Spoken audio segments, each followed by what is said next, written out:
Bismillahirrahmanirrahim. Assalamualaikum warahmatullahi wabarakatuh.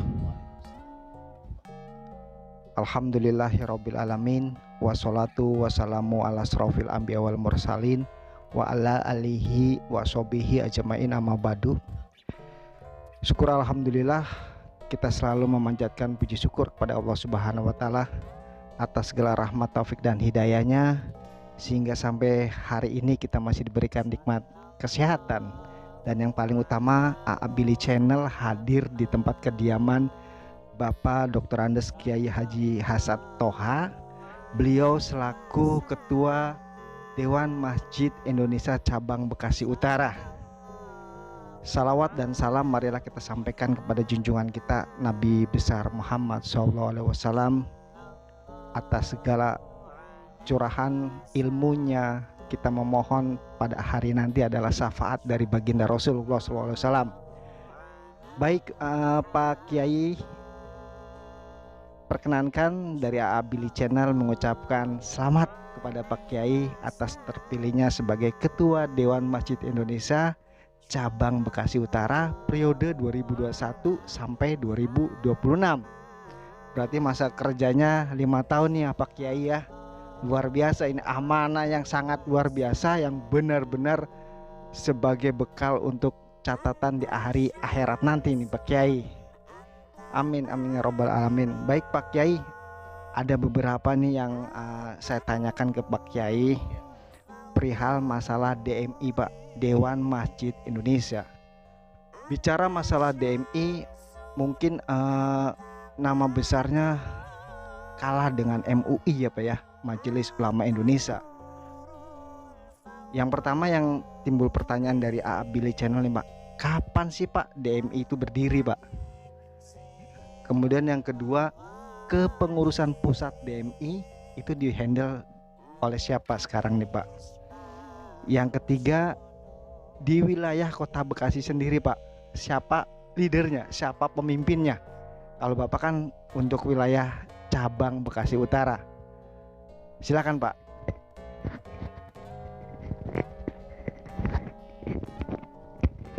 Assalamualaikum warahmatullahi wabarakatuh. Terima kasih pada AA Billy Channel yang sudah hadir di tempat kami. Ucapkan ahlan wa sahlan wa marhaban bihudurikum. Selamat datang AA Billy. Pada saat ini ada beberapa pertanyaan, mengapa DMI baru sekarang ini muncul sementara MUI sudah lebih duluan. Ya, yang nampaknya kesannya adalah tidak ada DMI itu. Padahal Bang Billy, DMI itu didirikan pada tanggal 22 Juni 1972. Dan itu lebih duluan ketimbang MUI. MUI didirikan pada saat zamannya Bapak Presiden Soeharto. Ya. Mengapa terjadi seperti itu? Karena DMI itu adalah anggotanya adalah para ketua masjid atau disebutnya DKM. Ya. Sementara MUI ini punya produk unggulan yang luar biasa, yaitu fatwa. Satu, yang kedua adalah label halal. Nah, disitulah maka lebih dikenal MUI itu adalah memiliki fatwa dan label halal. Sehingga DMI sebenarnya berjalan, cuma sekarang ini alhamdulillah sudah mulai dikenal oleh masyarakat. Dulunya memang sama-sama kantornya di Istiqlal, yaitu di bawah ada perkantoran, DMI ada, MUI ada. Masing-masing sekarang sudah berpisah. MUI ada di Matraman sebelah utara, sementara DMI baru saja diresmikan oleh Bapak Presiden Joko Widodo, juga di Matraman agak ke selatan. Ya. Kemudian untuk pimpinan pusatnya, alhamdulillah, yaitu Bapak Dr. Andes Haji Yusuf Kalla. Kalau untuk daerah Bekasi, pimpinannya adalah Dr. Haji Jaja Jailani MM. Kantornya di Masjid Al-Barkah. Iya. Sementara saya alhamdulillah baru saja dilantik menjadi Ketua DMI Bekasi Utara. Nanti akan berkantor di Ruko Panorama. Ya. Dan Bekasi Utara ini satu-satunya untuk di Bekasi yang baru memiliki kantor DMI. Ya, dibandingkan dengan DMI yang lainnya belum. Alhamdulillah Bekasi Utara sudah memiliki kantor resmi itu. Kemudian mengenai program tentunya kami pertama mohon doa restunya bahwa amanah ini cukup berat, tetapi berkat bantuan doa bapak-bapak semuanya, insya Allah ya bisa kita jalankan sesuai dengan kemampuan saya dan kawan-kawan. Saya sebelum dengan program DMI ini memiliki moto, Bang Beli, yaitu bangkit dan melayani. Kalau tadi memang dikatakan DMI itu kayaknya belum menonjol atau belum muncul, sekarang waktunya DMI ini bangkit. Nah, jadi betul-betul harus bangkit, dan setelah kita bangkit bukan diam aja, tetapi kita bergerak menjadi pelayan umat, khadimul ummah. Saya katakan khidmatul ummah syarafun lana. Melayani umat adalah kemuliaan bagi kami. Ini prinsip dan menjadikan moto DMI, kita bangkit melayani. Insya Allah dengan kita melayani para pengurus masjid yaitu DKM, melayani jamaahnya, ini adalah sebuah kebanggaan buat kita, dengan harapan mudah-mudahan ini menjadi amal soleh yang diterima oleh Allah Subhanahu wa Ta'ala. Adapun programnya saya singkat dengan happy. Apa itu happy? Tentunya happy itu kan senang ya. Nah, dan pada akhirnya juga happy ending nanti ya gitu. Happy itu hanya adalah tentang hukum. Jadi kita akan didata semua masjid-masjid yang ada di Bekasi Utara, 152 masjid berdasarkan itu tahun 2017. Sekarang mungkin sudah sampai sekitar 170-an. Apalagi dengan adanya pandemi, banyak musola-musola yang dijadikan masjid. Ya, ini akan kami data ulang, sekaligus dari sisi hukum adalah tentang tanahnya. Ya, jadi tanah masjid itu legalitasnya sudah sejauh mana. Kita akan bantu cara pengurusannya, dan karena memang itu penting sekali, jangan sampai ada masjid yang diserobot oleh orang-orang yang tidak bertanggung jawab. Dan ini sudah ada yang terjadi, sehingga kita jangan sampai terulang kembali ada tanah-tanah masjid yang diserobot oleh orang-orang yang tidak bertanggung jawab. Kemudian dari sisi hukum itulah kami akan lakukan. Kemudian happy-nya itu E-nya, ini happy bahasa Indonesia tulisannya, jadi HE, ekonomi. Kita akan bangkitkan ekonomi masyarakat yang berbasis masjid. Artinya orang-orang jamaah murni, barangkali ada di antara jamaah yang membutuhkan modal untuk pedagang kecil dan sebagainya. Ini DKM harus peduli dengan ini. Iya. Alangkah nistanya atau alangkah sedihnya manakala uang DKM ratusan juta tetapi jamaahnya ada yang menderita bahkan kelaparan. Ini adalah sangat-sangat tidak etis. Maka sebagai pengurus DKM harus jeli melihat jamaahnya, mana yang kira-kira perlu dibantu untuk bisa bangkit ekonominya. Ya. Kemudian yang ketiganya yaitu P, P itu adalah pendidikan. Banyak sekali masjid-masjid yang kadang-kadang kalau khotibnya nggak datang, mereka kelabakan, kebingungan. Nah, maka kami akan adakan latihan-latihan khotib. Ya, kemudian latihan-latihan remajanya juga, MC juga. Nah, jadi insya Allah itu melengkapi diantaranya latihan-latihan yang dimana diperlukan oleh DKM, termasuk memandikan jenazah, ya, praktek memandikan jenazah.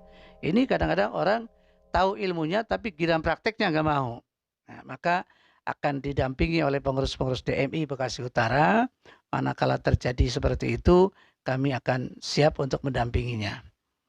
Termasuk ustadz-ustadz, pengajian-pengajian rutin yang mungkin susah nyari ustadznya, DMI siap untuk tenaga-tenaganya, khotibnya maupun penceramahnya. Insya Allah kami akan data semua para mubalik-mubalik di DMI. Yang terakhir yaitu I, tentunya ibadah. Ibadah ini kan ada ibadah mahdoh, ada ibadah gharu mahdoh. Ibadah mahdoh, ibadah yang sudah ada dalil nasnya, Quran dan hadis. Ya, itu perlu ditingkatkan. Ya, kemudian gharu mahdoh yaitu tentang sosial. Alhamdulillah DMI baru terbentuk. Kita sudah membentuk panitia untuk peduli Gunung Semeru, ya.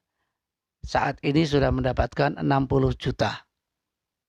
Yang ini akan disalurkan kepada pihak-pihak tertentu di mana di daerah Lumajang nanti. Mohon doanya pada semuanya, mudah-mudahan ini betul-betul amanah dari para DKM masjid. Kami akan salurkan kepada yang berwenang, dalam arti adalah yang betul-betul jangan sampai salah sasaran. Ya, semoga kepada para donasi-donasi kami doakan semoga Allah Subhanahu wa taala membalas dengan balasan yang berlipat ganda. Amin ya rabbal alamin. Mungkin ini saja Bang Billy yang saya sampaikan. Tentu sekali lagi saya mohon doa restunya agar DMI Bekasi Utara bisa berjalan dengan lancar, dengan baik, dan program-programnya bisa terselesaikan dengan happy ending. Terima kasih, dan bahasa kitanya adalah husnul khotimah. Demikian kurang lebihnya mohon dibukakan pintu maaf. Wallahul muwaffiq ila aqwamit thoriq. Wassalamualaikum warahmatullahi wabarakatuh. Baik, pemerhati AA Billy Channel, luar biasa penjelasan dan pemaparan dari Bapak Kiai Haji Hasan Toha perihal nama besar DMI. Nama besar DMI tenggelam dengan nama besar MUI ya Pak ya, Majelis Ulama Indonesia. Tapi seiring berjalannya waktu, DMI hadir kembali sesuai moto dari DMI Bekasi Utara, DMI bangkit dan melayani. Ini tagline yang luar biasa nih Pak Kiai. Pak Kiai sendiri sudah menyampaikan harus bangkit ya, harus bangkit sepak terjang dari DMI. Dari manakah kebangkitan DMI? Tentunya dari pengurus sendiri nih Pak. Pengurus yang tidak bergerak mungkin akan sulit bangkit melaksanakan program visinya. Pertama adalah ibda' binafsik. Jadi memulai dari diri sendiri. Ibda' binafsik, mulai dari diri sendiri, pengurus-pengurus. Kemudian adalah kantor adalah sebagai tempat untuk bersosialisasi dan komunikasi. Luar biasa. Jadi diawali dari kepengurusan apa ya? Biasanya kepengurusan itu adalah cikal bakal jalannya sebuah program kerja nih Pak. Salah satu yang tadi sudah disampaikan Pak Kiai adalah program HAPPY, Hukum, Ekonomi, Pendidikan, dan Ibadah. Menarik sekali nih Pak Kiai dari program HAPPY ini. Yang paling utama adalah garis utamanya adalah legalitas dari masjid-masjid ya Pak ya. Mayoritas masjid itu legalitasnya masih kurang lengkap nih Pak. Ini DMI nanti berperan serta ya Pak ya. Jadi yang sudah disampaikan Pak Kiai adalah akan berperan serta dalam memiliki legalitas dari setiap masjid. Karena banyak adalah tanah-tanah yang fasos-fasum, ada kalanya tanah itu hibah, ada kalanya wakaf, ada kalanya sengketa. Nah itu, yang itu seperti itulah maka menjadi problem buat kita, dan DMI insya Allah akan menengarai daripada kesulitan-kesulitan itu. Baik, ini luar biasa nih dari ke segi hukumnya ya Pak, akan sinergi memenuhi kebutuhan dari para DKM. Para DKM khususnya di Bekasi Utara, mari bersinergi dengan DMI sehingga legalitas masjid itu benar-benar ada dan mumpuni, jangan sampai diserobot oleh orang-orang yang tidak berkepentingan. Yang selanjutnya masalah ekonomi nih Pak. Ekonomi ini luar biasa nih Pak. DKM sendiri terkadang kesulitan Pak mencari dana untuk kegiatan ekonomi. Nah, bagaimana nih Pak sepak terjang atau turut sertanya DMI dalam mengatasi kesulitan ekonomi para pengurus DKM-nya Pak? Dari sisi ekonomi ini kami dari DMI akan membentuk itu koperasi, sehingga apa kebutuhan masjid-masjid akan kami siapkan sebetulnya. Sekedar contoh misalnya pembersih ya, kemudian servis AC pun begitu, itu adalah kita siapkan dari sabun, mesti itu ini diperlukan oleh masjid. Sampai apa pokoknya kebutuhan masjid kami siapkan di koperasi. Mudah-mudahan koperasi ini berjalan dengan baik dan kantor koperasinya juga bareng dengan kantor DMI. Ya. Ditambah lagi dengan yaitu tadi kepedulian kita terhadap kaum duafa dan anak yatim, yatim piatu maupun anak yatim, duafa, ya, kaum-kaum yang seperti itu adalah menjadi prioritas untuk diperhatikan, ya. Maka sampai ingin sekali ada sunatan massal misalnya seperti itu, dan perhatian kepada orang-orang yang ada di bawah jembatan yang mereka adalah tahu halal apa haram nggak tahu, kumpul kebo dan sebagainya. Itu kita perhatikan dari sisi hukumnya, itu agar mereka itu menjadi suami istri yang resmi, sehingga tidak menutup kemungkinan suatu saat akan kita kumpulkan untuk adakan yaitu pernikahan massal atau perkawinan massal. Ya, ini ide-ide saya dan teman-teman, mudah-mudahan bisa berjalan. Terima kasih. Baik, Pak Kiai, tadi dari segi ekonomi ya Pak ya. Terkadang dari para DKM nih Pak, terus terang aja saya juga berkecimpung di DKM Pak. Dalam proses pencarian dana nih Pak untuk pembangunan masjid atau merenovasi, kira-kira DMI ikut campur nggak Pak? Masing-masing DKM itu ibaratnya punya dapur masing-masing. Jadi kita hanya mengarahkan. Tapi untuk campur lebih jauh tentunya kami tidak. Kita mengarahkan. Dan seandainya ada hal-hal kesulitan dari DKM, yang sering adalah terjadi misalnya DKM dengan yayasan, ya, DKM dengan yayasan kadang-kadang ada kurang sinkron. Nah, ini datang ke DMI. Tentunya DMI hanya memberikan pengarahan, bukan akan menghakimi, ya, tapi memberikan pengarahan, arahan-arahan yang kira-kira supaya damai dan sebagainya.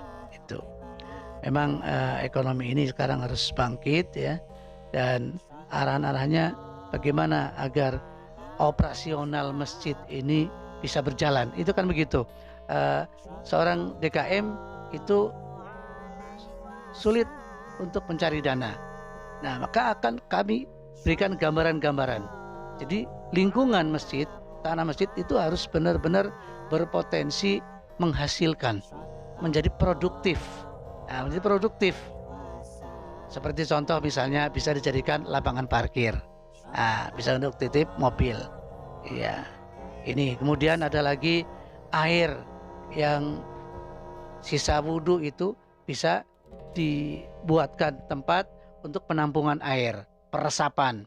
Ya, juga ada usaha-usaha misalnya ternak lele dan sebagainya. Ini untuk menghasilkan kepada masjid itu sendiri. Bahkan masjid yang di pinggir jalan bisa bikin ruko atau katakanlah warung-warung kecil untuk bisa disewakan sehingga hasilnya adalah untuk masjid. Ini banyak sekali. Yang begini-begini kadang-kadang tidak terpikirkan oleh masjid-masjid.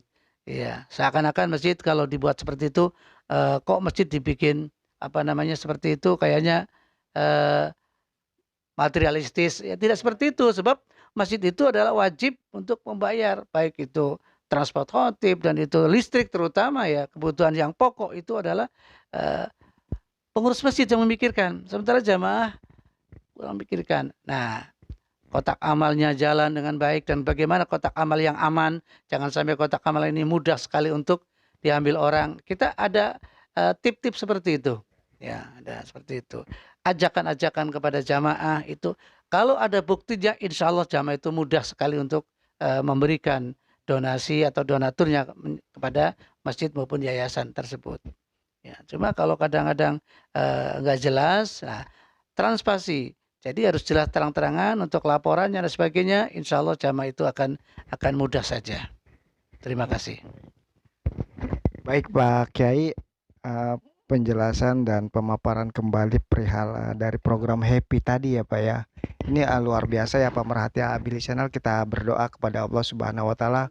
Mudah-mudahan program Happy yang sudah dicanangkan oleh DMI Bekasi Utara bisa berjalan dengan baik, bisa berjalan dengan mulus tanpa halangan satu apapun. Tentunya adalah mengharap ridha Allah Subhanahu Wa Taala. Sekali lagi Pak Kiai, atas nama Abili Channel, selamat dalam masa bakti 5 tahun. Ini amanah yang luar biasa Pak. Catatan ibadah, catatan perbendaharaan amal untuk tabungan kita di akhirat nanti Pak. Saya Ini tuntaskan. silakan. Ya, IP dan I, pendidikan. Jadi kami ini ada produk unggulan, yaitu adalah Quran besar. Yang itu adalah bagi orang-orang yang mau membeli sebagai wakaf atau apa, adalah ada di kami. Quran besar sekali. Tanpa pakai kacamata kita sudah bisa lihat. Jarak 2 meter udah kelihatan. Luar biasa. Berapa harganya Pak? Itu sekitar 2,5 juta. 2.500.000. 2,500.000 ya. Bisa dipesan ya Pak ya? Bisa langsung. Itu bisa untuk wakaf, misalnya bapak-bapak perlu beli untuk diwakafkan ke masjid di kampung atau di mana, atau untuk sendiri pribadi, itu cakep sekali. Ada lagi buku panduan tentang TPA. Nah, nanti TPA-TPA di masjid-masjid kita akan membutuhkan laporan masjid yang ada TPA-nya, sehingga ada kerjasama dengan pihak pendidikan umum, sekolah-sekolah SD itu, supaya bisa, akan ada program Wali Kota Bekasi adalah wajib belajar maghrib, wajib belajar. Nah, maghrib wajib belajar mengaji untuk yang beragama Islam tentunya. Ya, maghrib, ya setelah maghrib. Ya, jadi maghrib wajib belajar mengaji. Itu panduannya dari kami ada. Nah, nanti itu adalah diberikan kepada, disampaikan kepada sekolah-sekolah SD se-Bekasi Utara, kemudian untuk bekerja sama dengan masjid-masjid yang ada TPA-nya. Nah, itu pendidikan. Nah, belum lagi dengan pendidikan remaja. Kalau untuk taklim, majlis taklim bapak-bapak ibu-ibu, insya Allah juga siap dan itu sudah terbiasa, ya sudah berjalan. Ini yang baru adalah ini anak-anak SD tapi ikut di TPA yang terdekat. Tentunya itu ada di masjid-masjid maupun mushola. Dengan buku panduan sudah ada. Ya. Kemudian itu segi pendidikan. Dari segi ibadah. Nah, ibadah itu dari mulai yang ibadah mahdoh dan ghairu mahdoh, termasuk ya ibadah puncaknya 4 sehat 5 sempurna, haji dan umroh. Kami siapkan itu adalah penyelenggaranya, yaitu dengan Madani Tour and Travel. Nah, itu sehingga orang yang belum haji dan belum umroh, ya belum 4 sehat 5 sempurna. 4 sehat 5 sempurnanya adalah haji dan umroh. Ada cara yang mudah untuk umroh dengan cara cicilan, boleh dengan bayar DP dulu berangkat, kemudian pulang melunasi, ataupun dengan cara menjual Al-Quran tadi itu dengan sekian banyak, maka sudah masuk punya tabungan untuk umroh. Haji dengan cicilan 2 juta sudah mendapatkan porsi. Haji reguler. Haji plus lebih gampang lagi. Ada haji furoda yang tahun ini mendaftar, tahun ini juga berangkat. dan itu harganya cukup lumayan, sekitar 250 juta. Itu haji plus yang non porsi, atau katakan disebutnya adalah furoda. Ya, jadi ibadahnya lengkap, baik ibadah yang di masjid sebagaimana biasa maupun haji dan umroh itu. Ya, kadang orang sulit mau pergi haji dan umroh, sulit. Insya Allah kami ada solusi. Kenapa sulit? Tidak ada kesulitan. Untuk haji dan umroh, siapa yang mau maka dia akan mendapatkan kemudahan. Insya Allah DMI Bekasi Utara adalah solusi untuk kemudahan pergi haji maupun umroh. Terima kasih. Waduh, luar biasa nih. Hafal nggak nih saya ini? Pemaparan yang super luar biasa nih Pak Kiai ya. Program happy ya. Ini mudah-mudahan para pengurusnya selalu bahagia ya Pak. Endingnya adalah ikhlas dan sabar dalam menjalankan program happy ini. Jadi pemerhati Billy Channel, Pak Kiai sendiri tadi sudah memaparkan perihal solusi masalah 5 sempurna ya Pak. Itu ibadah haji dan umroh. Beliau punya Madani Tour and Travel. Silakan pemerhati barangkali ada kesulitan ingin pergi umroh. Yang paling utama umroh dulu ya Pak ya, karena haji kan waktunya luar biasa ya Pak ya. Jadi pemerhati bagi yang punya niat pengen umroh dulu, silakan bisa menghubungi DMI Bekasi Utara yang kantornya di Panorama ya Pak ya, di Ruko Panorama Bekasi Utara ya Pak ya. Jadi pemerhati seperti itu aja yang sudah disampaikan Pak Kiai masalah program DMI sendiri itu apa, kapan didirikannya. Kita sudah terbuka nih Pak wawasan DMI-nya nih Pak. Dewan Masjid Indonesia rupanya sejak 22 Juni 1972 ya Pak ya, hampir 49 tahun nih Pak ya usianya. Sudah luar biasa lah sepak terjangnya di Indonesia. Baik Pak Kiai, terima kasih nih Pak Kiai waktunya, pemberi materinya, sehingga Billy Channel maupun pemerhati yang tadinya belum tahu DMI sekarang sudah mengetahuinya. Dan khususnya di Bekasi Utara tadi sudah disampaikan sepak terjang program kerjanya happy. Baik, dengan ridha Allah, saya pribadi mohon maaf nih Pak Kiai sudah merepotkan Pak Kiai meluangkan waktunya. Kita berdoa mudah-mudahan DMI Bekasi Utara diridhoi Allah dan menjalankan program kerjanya dengan baik. Wabillahi taufik wal hidayah. Wassalamualaikum warahmatullahi wabarakatuh.